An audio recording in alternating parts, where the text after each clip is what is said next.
Hey Fruit Faces, it is Claryberry here, and I am going to talk with you about something I've been meaning to talk with you about for quite some time now, but glad I waited because this took some kind of extended research to go through, and I also have some new insight because of my nutrition class. So Heather Elise from YouTube asked me probably months ago about Steve Jobs and how did he get cancer? How did he die of cancer when he was a vegan? She said she was really struggling with this, and so she wanted my input.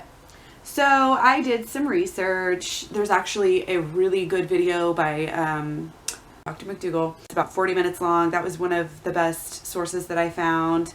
And just doing some random other research, I found out quite a bit. And it is something that can kind of bother some vegans because they think they're going to not get cancer if they eat a good diet, because we hear so many statistics that are like so widespread and they contain so much proof that vegan diets are great for preventing cancer. And while this is absolutely true, it isn't 100%. The rate is never 100% of effectiveness. It's never going to be able to totally eliminate the risk, but it does lower it a lot. So there are a couple of things, when you look at Steve Jobs, he was diagnosed in 2003. He died in 2011. Okay. He lived 8 years knowing that he had cancer. But one of the things to keep in mind is just because he was diagnosed in 2003 doesn't mean that's when he got cancer. The pancreatic cancer that he had was the endocrine form.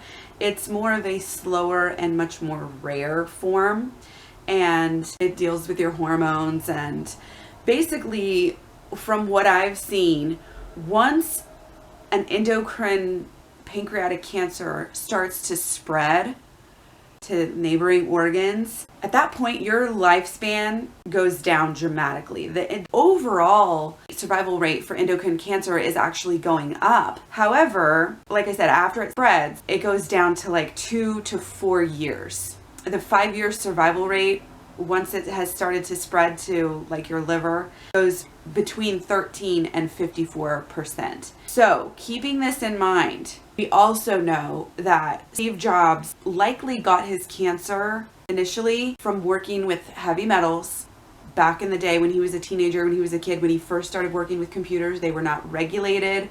There was nothing to protect the workers. And he got a job at a very young age working with these heavy metals in the computers. And because of this and other reasons, McDougall thinks that, and he goes through the reasons in his presentation, McDougall thinks that Steve Jobs' cancer likely began at age 24 and that it started spreading at age 27. Even at 28 years old, he spoke in his biography about knowing that he was going to die young. So whether this was like an intuitive thing, that he just picked up on, or he knew that deep down that he was starting to get sick, either way, we do know that the pancreatic cancer is a slow form of cancer. This is not something that takes you out or that spreads very fast at all. So knowing that is, and knowing the details about that, is where McDougall is getting that estimation.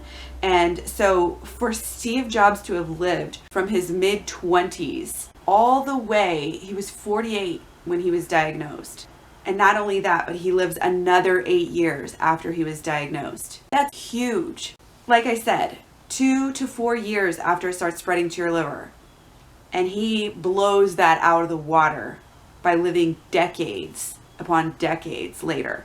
So that right there is a testament to the vegan diet and lifestyle. But there are a couple of other things that I just want to make a mention of in Steve Jobs' case. Okay, number one, he was a vegan, and I think he was very health conscious, and he appeared very healthy throughout his life. And even towards the end, he was working. Even after he was diagnosed with cancer, even after he had surgeries, he was still leading a productive life, which is also something to be said. But he was also kind of a restaurant vegan. He likely ate a very high fat vegan diet, and it might have had GMO products and might have had a lot of soy. You know, I'm not for sure about that, but that is something that McDougall talks about as well. So probably ate a lot of fake meat and cheese and stuff like that, sort of that gourmet type of veganism that isn't necessarily the healthiest form. Also, you do need to look at different sources from his biography and different things, and even his wife has stated that after the surgery, after his initial surgery and prognosis in 2003, he actually did not retain his vegan diet. He changed under much pressure from his doctors and probably everybody else's life that he needed this high quality protein. He finally started eating some fish and some eggs. So that combined with, there was also this idea that throughout a lot of people in his life that he actually really hurt himself and caused his own death because he didn't get that surgery when he was initially diagnosed in 2003. He got it 9 months later. So there was a lot of guilt probably and a lot of like conflicting, fighting internally. He was going against his religious beliefs. He was going against his ethical beliefs and his health beliefs. He could have had guilt for thinking, because his doctors never told him that he probably had this cancer for a really long time. He was told, oh, you should have got this, surgery done, and he had to live with that guilt. So that probably compounded and at the very least didn't help him, to live his last days with a very hopeful idea. But McDougall is very, very adamant about the fact that he had this cancer for a very long time, and it just makes sense when you look at the type of cancer that he had. So if you do hear about vegans, dying from illnesses or dying from cancer even, just remember that a vegan diet greatly lowers your risk of cancers and other diseases. It does not eliminate it. There is something to be said for your genes and just raw luck and a lot of other issues, especially when it comes to cancer. Like I said, the fact that he was around heavy metals, and not only that, but continued to work around a lot of computers, might not have helped at the very least. Cancer is one of those things. It's very, very common, but there's not really any specific pinpoint that people can ever say, you got this from this, or, there's a likelihood, there's a guesstimation. Like I said, it's pretty widespread idea that Steve Jobs got his cancer from these heavy metals from working unregulated things from a very young age, 15, I believe. Phytochemicals are proven to protect against this. And one of the things when you're trying to protect yourself from cancer, you want to remember that it's not about, oh, I'm eating, these bananas, I'm getting all my phytochemicals. Every different color or, different vegetables and different fruits have different kinds of phytochemicals. So you want to eat your sweet potatoes and your turmeric and eat your orange stuff. You want to eat your cabbage and your broccoli and your greens. Green tea has different ones and berries have different ones. So you want to make sure and eat a wide variety of whole food, plant-based plants. That will help you to protect yourself. And you want to do it at every meal, really. It's an opportunity for you. Every meal is an opportunity for you to fight cancer or feed it. And here's something you may not know. Every single person has cancer cells in their body at any given time. Everybody. This is known. And like I said, so when you eat, you're either feeding them or you're suppressing them and fighting them. So you choose what you want to do. So again, a vegan diet may not be that healthy if you're eating French fries, Oreos, and fake meat and cheese that's not organic and stuff like that. You can still be lacking in vegetables. You can still not eat a wide variety. So it's really, really important. The World Cancer Research Fund actually states that you should aim for eating less than 11 ounces of red meat per week.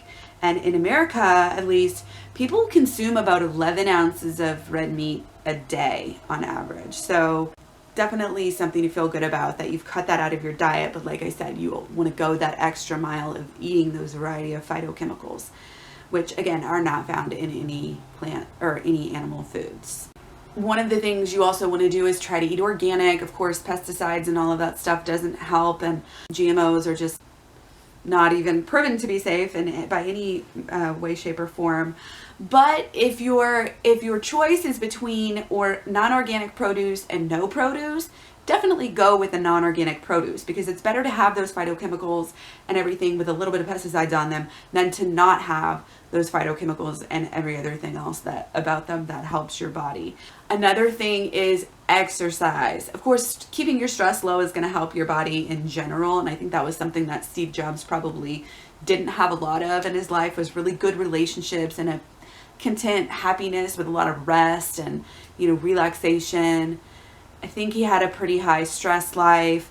And, I think that he did exercise. Exercise is very important. Exercise is better than the leading drugs on cancer. Of course, it is not promoted because cancer is a business, basically. It's just really sad in this day and age, but it's true. Walking can prevent your chance of relapse and prevent your chances of cancer by 50%. And there's no drugs that can stand up to that, none whatsoever. So we really need to attack this with an idea of, not being scared, not being fearful. We don't want to act like there's no hope and, oh, well, if Steve Jobs got cancer, then anybody can get cancer. There was, like I said, heavy metal exposure, a reason, a rhyme.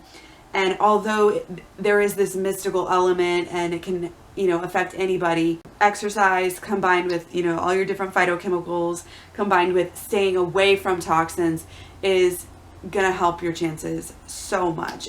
There's no hopelessness when it comes to this. Even if you have genes, your genes in this area are not an end all be all. This is just something that could help you, have a better chance of getting it. But following these things are just helpful so much and can even overcome bad genes when it comes to this sort of situation.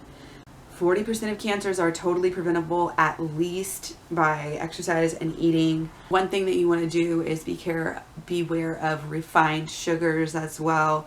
These are not going to be good. And eat your greens. Like, I can't say it enough. And, eat your lemon juice. Stay alkaline. That's why these whole foods are so great. Even eating a lot of fruit can cause a little bit of an acid type of environment in your body, and balancing it out with those greens is really going to help you have that alkaline pH, which is a state where cancer is not as likely to grow. Cancer thrives in this, acidic environment. So eating, of course, your meat, dairy, and eggs, but even the fake meat, dairy, and everything else like that, and not getting enough exercise and not eating enough fruits and vegetables, especially the green veggies, this is going to have your body just be in a state where it's more likely to thrive. So turmeric, really, really good for anti-inflammation. It just takes it to where it's not a fertile ground for cancer at all. And also watching your fat. I spoke about this a little bit. Trans fats, of course, you're really avoiding a lot of those already by not eating meat if you're a vegan, because there are natural trans fats in meat and fish that are not good for you, even though some people try to say otherwise. But of course, any other saturated fat or just a high amount of fats, even if it's plants, is not good for you. Cell phones. The last thing I want to talk about here are cell phones. There are some studies that say, oh, cell phones are fine, but basically the studies that say that don't go beyond 10 or 15 years. And if you wanted to try to prove that smoking didn't cause cancer, you could pull out a study that looks at the effects of smoking on cancer after only about 10 to 15 years. The cancers don't start showing up for 15 to 30 years after you smoke or after you start using a cell phone. So really the recommendations are that kids under 12 should not use cell phones. You should not be holding them close to your ear. Use your speakerphone, get a Bluetooth, keep them away from your body. Don't store them in your bra. Don't put them on your lap. Even when I'm walking now, I'm putting mine in my bag instead of having it